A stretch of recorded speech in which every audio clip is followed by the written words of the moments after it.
आराध्यम builder की MD एवं कांग्रेस नेता सचिन चौधरी की पत्नी आभा चौधरी ने शनिवार को एक प्रेस कॉन्फ्रेंस कर जानकारी देते हुए बताया 21 अगस्त 2025 को एसडीएम मुरादाबाद ने बुद्धि विहार स्थित उनके कॉमर्शियल प्रोजेक्ट आराध्यम बिजनेस सेंटर में स्थित ग्राहकों के ऑफिसों को गलत तरीके से सील कर दिया, जिससे ग्राहकों में रोष एवं भय का माहौल है। यह प्रोजेक्ट आवास विकास से नक्शा पास कराकर 2018 में डिलीवर और पोजीशन दे दिया गया है। यह पूर्ण रूप से बिक चुका है। इसमें हमारी कंपनी का कोई ऑफिस नहीं है। साथ ही उन्होंने कहा हमारी कंपनी का कार्यालय वसुंधरा गाजियाबाद में स्थित है। आभा चौधरी ने आरोप लगाते हुए कहा है कि एसडीएम एवं उनके साथ आए लोगों ने हमारे ग्राहकों एवं परिसर में चल रहे उनके प्रतिष्ठान के स्टाफ से बदतमीजी की, डराया धमकाया और ऑफिस के सामान की सूची बनाकर बोले इन सब की नीलामी होगी। आभा चौधरी ने कहा कि बिना किसी सरकारी नोटिस या होमवर्क किए बिना आनन फानन में यह कार्रवाई की गई है। सील करने की यह कार्रवाई राजनीतिक दुष्भावना से प्रेरित होकर की गई है। सचिन चौधरी जी के राजनीतिक प्रतिद्वंदी इन कार्यों को अंजाम दे रहे हैं। सचिन चौधरी ने देश के शहीदों के परिवारों को निःशुल्क प्लॉट बांटे, यहां तक कि उनकी रजिस्ट्री का खर्चा भी खुद उठाया। कोरोना के इस समय में जीवन की परवाह न करते हुए लाखों लोगों को उनके घर पहुंचाया, खाना खिलाया, अपनी कंपनी से सस्ते प्लॉट बांटकर गरीब लोगों के घर लेने के सपने को पूरा किया और इस सेवा का परिणाम और इनाम के बदले उन्हें देशद्रोही कह दिया गया। इससे ज्यादा शर्म की बात कुछ नहीं हो सकती। आभा चौधरी ने कहा कि जिस नोटिस के आधार पर इस कार्यवाही को अंजाम दिया गया है, नोटिस उन्हें उपलब्ध कराया जाए। एक खाली कागज पर नीले पेन से लिखकर बच्चों की तरह यहां कागज चिपकाकर मेरे ग्राहकों का ऑफिस सील कर दिया गया, ये बहुत अनुचित है। 21 तारीख को एसडीएम सदर यहाँ पे आए थे। हमारी कंपनी का ये पीछे कॉम्प्लेक्स है जो आप देख रहे हैं, जिसके बाहर में खड़ी हुई हूँ। इस कॉम्प्लेक्स को वो सील कर गए हैं, जो कि बहुत ही अनुचित तरीके से उन्होंने किया है। इसके बारे में हमने प्रेस वार्ता रखी है। क्या है पूरा मामला? पूरा मामला ये है, 21 तारीख को ये लोग आए यहाँ पे और इधर हमने ये पूरा कॉम्प्लेक्स बेचा हुआ है। 2018 में ही आवास विकास से नक्शा पास करा के हम इस पूरे प्रोजेक्ट को बेच चुके हैं, इसे डिलीवर कर चुके हैं, इसका पोजीशन हो चुका है। तो अब ग्राहकों ने अपने अपने ऑफिस यहाँ पूरे कॉम्प्लेक्स में खोले हुए हैं। उन्होंने कुछ नहीं देखा, पीछे देखिए यहाँ पे हमारा ऑफिस नहीं है, किसी और का ऑफिस आके यहाँ पे वो सील करके गए। यहाँ पे जो उन लोगों का स्टाफ था उसे डरा रहे हैं, धमका रहे हैं, उनके सामान की सूची बनाई है कि ये सब नीलामी होगी, इसे बेचा जाएगा। और लड़के जो थे उनके ऑफिस के स्टाफ उनसे कहते कि इन्हें गाड़ी में डाल के ले चलो, पुलिस के पास लेके जाना है। ऊपर यहीं फर्स्ट फ्लोर पर एक ऑफिस भी खोला हुआ है। कुछ लोगों ने उस स्कूल के स्टाफ को उन्होंने डराया, 2 बार डराया है आके। कोई नोटिस नहीं है उनके पास में। उनसे भी कहा है कि आपका स्कूल भी सील होगा और इसे यहाँ से तुरंत हटा लीजिए। क्या लगता है इसमें कौन कौन लोग शामिल हैं जो आपको सपोर्ट चल रहा है? इसमें विपक्ष के लोग जो है प्रशासन के साथ मिलके वो इन चीज़ों को कर रहे हैं।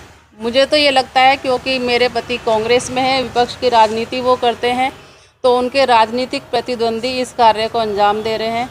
अभी 2024 का चुनाव था तो उन्हें ही वैसे संभावित प्रत्याशी यहाँ पे समझा जा रहा था, लेकिन उनका टिकट काटकर पार्टी ने यहाँ पे एक बसपा के नए उम्मीदवार आए दानिश अली, उन्हें इधर भेजा। तो वो तब से ही उस चीज़ को वो पता नहीं दुश्मनी के रूप में ले रहे हैं। वो अपनी गलतियों से चुनाव हारे, लेकिन उन्हें लग रहा है कि सचिन जी ने उन्हें चुनाव हरवाया है, तो वो तभी से इन चीज़ों में लगे हुए हैं। यहाँ पे स्थानीय अधिकारियों से मिलके, कभी बीजेपी के जो हमारे सांसद हैं उनसे मिलके वो उनसे पूरी दुश्मनी निभा रहे हैं और तरह तरह की चीज़ें हमारे साथ करा रहे हैं। आपने रिकवरी की बात की है, ऑफिस सीज किया गया है, इसके लिए आपको पहले कोई नोटिस दिया गया है? हमारे पास कोई नोटिस नहीं आया और यहाँ पे आप देखेंगे एक प्लेन पेपर पे लिखकर, इस तरह का नोटिस कभी देखा नहीं होगा। किसी का ऑफिस आप सील करेंगे प्रॉपर, अगर उनके पास कोई रिकवरी आई है तो कोई पीछे से कोर्ट ने कहीं से भी उनके पास नोटिस भेजा होगा। तो एक तरीका होता है कि वो नोटिस वो मेरे पास लेके आते, मुझे बताते कि ये आपका कार्यालय है नहीं है। यहाँ पे मेरा ऑफिस नहीं है, मेरा कोई स्टाफ नहीं है, किसी और के ऑफिस पे वो कार्रवाई करके गए हैं। यहाँ भी सील कर दिया है, ऊपर भी सील कर दिया है। मुझे नहीं पता कि उनके मन में क्या चल रहा है, क्यों इन चीज़ों को कर रहे हैं, लेकिन मैं सोचती हूँ एक एसडीएम शहर में इसलिए होता है कि वो लोगों की सेवा करे, उनकी जीवन शैली को सुगम बनाए, और इस तरह की चीज़ें उन्होंने हमारे ग्राहकों के साथ में की हैं। मेरे ग्राहक बहुत ज़्यादा भयभीत हैं, उनमें रोष है। मुझे सभी लोग रात दिन फ़ोन कर रहे हैं कि मैडम ये सारी चीज़ें क्या हो रही हैं हमारे साथ। अभी कुछ दिन पहले को लेकर ये नोटिस लगाया गया है, रिकवरी बता रहे हैं, उसका वो क्या सीन है, क्या मामला है वो?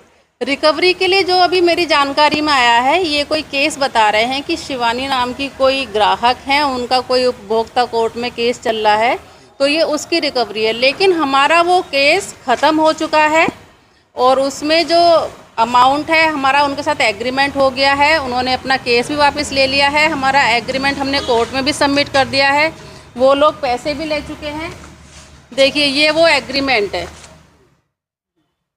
तो मुझे नहीं पता, वो लोग शायद यहाँ पे होमवर्क करके नहीं आए। कम से कम एसडीएम साहब को एक बार सोचना चाहिए था कि हम जहाँ पर जा रहे हैं, अब ये ऑफिस है, इन लोगों की पूरी साख यहाँ पे दाव पे लगी हुई है, पूरे जीवन की पूंजी लगाई है, अपना व्यापार कर रहे हैं, और जब से लोगों ने यहाँ पे देखा है कि यहाँ पे सील किया हुआ है ऑफिस, तो इनके व्यापार में बहुत बुरा असर पड़ा है।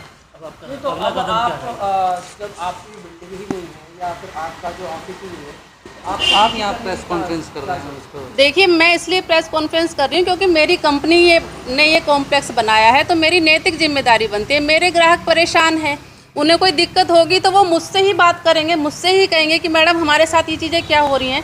तो एक नैतिक जिम्मेदारी के चलते मैं यहाँ खड़ी होकर प्रेस कॉन्फ्रेंस कर रही हूँ। मेरा यहाँ पे कोई कार्यालय नहीं है, मेरा कार्यालय वसुंधरा गाजियाबाद में है कंपनी का। यहाँ पे हम कोई भी कार्यवाही अपनी नहीं करते क्योंकि ये पूरा सोल्ड हो चुका है।